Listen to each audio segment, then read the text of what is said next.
The 2020 Democratic presidential ticket is complete. We know California Senator Kamala Harris has been chosen as Joe Biden's running mate, right? Joining us with his take on this announcement is Congressman Hakeem Jeffries, who is also the chair of the House Democratic Caucus. Good morning to you, sir. Thank you for making the time this morning. Good morning. Great to be with you. Great to have you, Congressman. So what are your thoughts, first and foremost, on Kamala Harris? How does she measure up as Biden's running mate here? Well, Senator Harris is incredibly well qualified, a former district attorney. She ran the Attorney General's office in the state of California, the largest AG's office in the country, second only, in fact, to the Department of Justice in terms of number of employees and the breadth of jurisdiction that she had to preside over is tremendous. Of course, she's been a United States Senator, acquitted herself incredibly well on the presidential campaign trail. I've worked closely with her on a variety of issues, including criminal justice reform and police reform. She's hardworking, highly intelligent, and committed to doing the right thing. And so I think she's going to be a great partner to govern with Joe Biden. During the early debates, she was picked apart for her time in that district attorney's office for some of the things she went after in terms of marijuana offenses and criminalizing marijuana as well. Do you think that'll hurt her moving forward or strengthen her? Well, it seems to me that she's evolved over time, as much of the country has done in the context of possession of small quantities of marijuana and whether that should be decriminalized and or legalized. She is carrying the legislation in the Senate that we have been pushing along with Congressman Jerry Nadler, the chair of the Judiciary Committee, the MORE Act, which will decriminalize marijuana at the federal level. That's the right thing to do, and she's been the champion of it in the Senate. So let me get your take on this. A week ago, you were recommending California Representative Karen Bass, Florida Representative Val Demings to be Biden's running mate. So were you disappointed that they weren't chosen and that he went with Kamala? Not at all. You know, I said that there was an extraordinary group of incredibly qualified women who Joe Biden was considering on his short list. All things being equal, I've got the opportunity to serve the people of the 8th Congressional District in the United States House of Representatives. I mentioned, of course, that Karen Bass and Val Demings would be great choices. Those are my friends. Those are my colleagues. They're extraordinary. So is Senator Harris. And do you think with the convention next week now that you're going to see a unification of the Democratic Party? Is everyone going to come together and really rally behind this ticket? Yeah, without question, because there's a lot of work to do. We're in the midst of a deadly pandemic, so much pain, so much suffering, so much death.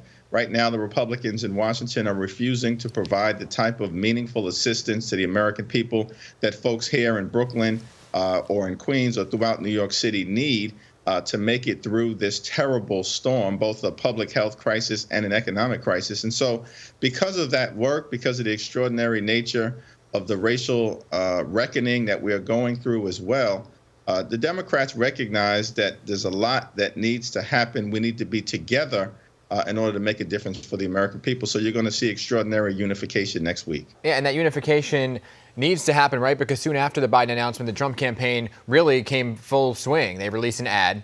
We know ads and things get ugly in politics and during election seasons. But how do you think the Democratic Party can actually best navigate around the attack ads and in response to what President Trump will put out there? Well, you know, the president has told approximately 20,000 lies during the course of his presidency over the last 3.5 years. That's been well documented. So it's hard to believe anything that he says or that comes out of 1600 Pennsylvania Avenue. The problem for the president right now is that there has been a dramatic failure in leadership. February, he said there were 15 cases that would go down to zero. Now, over 5 million Americans have been infected by the coronavirus. More than 100,000 small businesses have been permanently closed, and 50 million Americans have lost their jobs. And so the facts speak for themselves. There's been a failure of leadership, and I think that's why Joe Biden will be our next president. One more question on this topic about the unification. Ms. Harris had spoken out about her support for health care. She really supported Bernie Sanders' Medicaid for All, which differed from what Joe Biden actually talked about in the Obamacare era. So do you see that as an issue in terms of or just a failure to communicate on those two issues, or will they be able to unite on that issue? No, I think the broad perspective that the Democrats hold across the country is that in the wealthiest country in the history of the world, the United States of America, that every single American should have access to high-quality, affordable health care, that we support universal access. Now, the pathway to get there, there are different perspectives, but what Joe Biden has said is that we need a robust public option. And I think that that is what Kamala Harris will Right. support. That is what the majority of Democrats throughout the country absolutely support. Even those who support Medicare for all recognize that the pathway to get there is through a robust public Understood. option. And so I think everyone will be on the same page. Congressman, I only have a few seconds left, but I want to get your take on the economic recovery. Unemployment numbers are certainly high. There's been a lot of pressure on Congress to put together another stimulus package. What's the latest?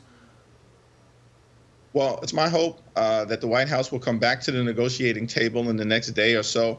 We passed the HEROES Act, a $3.4 trillion intervention in May. 3 months have passed. The White House has not seen fit to do anything. We've offered through Speaker Pelosi and Leader Schumer to negotiate, to try to find common ground, to drop our request by approximately $1 trillion. But we've also said that meaningful relief, economic assistance through unemployment, through direct aid, through housing assistance has to be provided to the American people. And I'm hopeful that the White House will see fit to meet us halfway in the next day or so. Yeah, while the debate rages on, so many people are in desperate need of that assistance and that aid. Congressman Jeffries, I appreciate your time this morning and always coming back to the PIX11 Morning News. Do appreciate you.